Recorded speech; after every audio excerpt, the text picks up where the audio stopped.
নমস্কার, নিত্য নতুন রেসিপিতে আপনাদের সবাইকে স্বাগত। আজকে রান্না করব নিরামিষ লাউ। একদম সামান্য কয়েকটা উপকরণ দিয়ে বানাবো। চলো রান্নাটা শুরু করা যাক। প্রথমেই কিছুটা পরিমাণ জিরেকে বেটে রেখে দেবো। আমি এখানে আমার লাউয়ের পরিমাণ অনুযায়ী 2 চামচ মতো জিরে নিয়েছি। তোমরা তোমাদের লাউয়ের পরিমাণ যদি বেশি থাকে আরও জিরে নিতে পারো। লাগবে চিনি, নুন, বড়ি আর সর্ষের তেল আর কাঁচা লঙ্কা। ব্যাস, এই কয়েকটা উপকরণ দিয়েই বানিয়ে ফেলবো আজকের রেসিপিটা। চলো শুরু করি। প্রথমেই কড়াইটা ভালো করে গরম করে তাতে দিয়ে দেবো সামান্য পরিমাণ সর্ষের তেল। তেলটা ভালো গরম হয়ে এলে তাতে এবার ফোড়ন হিসাবে দিতে হবে তেজপাতা আর কিছুটা পরিমাণ জিরে। এবার আগে থেকে কেটে রাখা লাউটা ওই তেলের মধ্যে দিয়ে দিতে হবে। লাউটা তোমরা যেরকম ইচ্ছা শেপ দিয়ে কাটতে পারো। আমি এখানে আলু ভাজার মতো করে কেটেছি, যাতে করে তাড়াতাড়ি জিনিসটা সেদ্ধ হয়ে যায়।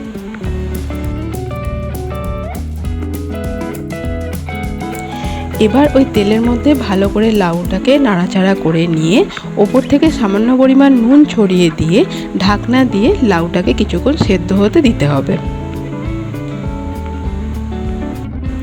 এবার ঢাকনা সরিয়ে ভালো করে নাড়াচাড়া করে দেখে নিতে হবে লাউটা সেদ্ধ হয়েছে কিনা। যদি সেদ্ধ না হয় তাহলে আরও কিছুক্ষণ ঢাকনা দিয়ে চাপা দিয়ে লাউটাকে সেদ্ধ করতে হবে।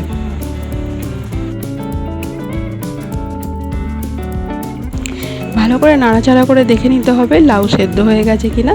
সেদ্ধ হয়ে গেলে বেটে রাখা জিরেটা দিয়ে দিতে হবে। ভালো করে এবার জিরে বাটা আর লাউটাকে নাড়াচাড়া করে মিশিয়ে নিতে হবে। তারই সাথে সাথে এবার দিয়ে দিতে হবে কিছুটা পরিমাণ হলুদ আর 1 চামচের মতো চিনি।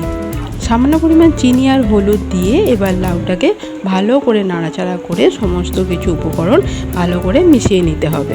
লাউ থেকে অল্প সামান্য জল ছাড়ে, তাই আলাদা করে আর জল দেওয়ার কোনো প্রয়োজন পড়ে না।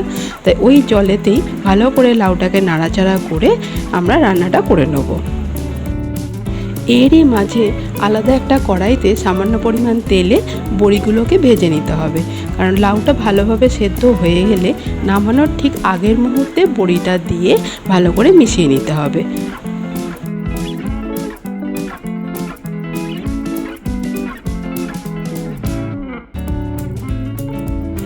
আগে থেকে ভেজে রাখা বড়ি আর 2 পিস কাঁচা লঙ্কা ভালো করে চিড়ে দিয়ে ভালো করে নাড়াচাড়া করে নিতে হবে। আমরা ঝাল কমের জন্য 2 পিস কাঁচা লঙ্কা দিয়েছি, তোমরা চাইলে আরও একটা কাঁচা লঙ্কা এক্সট্রা দিতে পারো। ভালো করে নাড়াচাড়া করে নিয়ে চেক করে নিতে হবে বড়িগুলো নরম হয়ে গেছে কিনা। বড়িগুলো নরম হয়ে গেলেই কিন্তু আমাদের রান্না রেডি। একদম নিরামিষ দিনে নিরামিষ দুপুরে বানিয়ে ফেলার জন্য একদম সহজ পদ্ধতিতে লাউয়ের রেসিপি। গরমকালে লাউ কিন্তু সবথেকে উপাদেয় খাবার। অবশ্যই বাড়িতে ট্রাই করো। কেমন হয়েছে আমাকে অবশ্যই জানিও, কমেন্ট বক্সে জানাতে ভুলো না। গরম গরম ভাতের সাথে লাউয়ের এই রেসিপিটা খেতে কিন্তু দুপুরবেলা দারুণ লাগে। আমার এই নতুন চ্যানেল নিত্য নতুন রেসিপিকে অবশ্যই সাবস্ক্রাইব করো। আরও নতুন নতুন রেসিপি পাওয়ার জন্য ধন্যবাদ।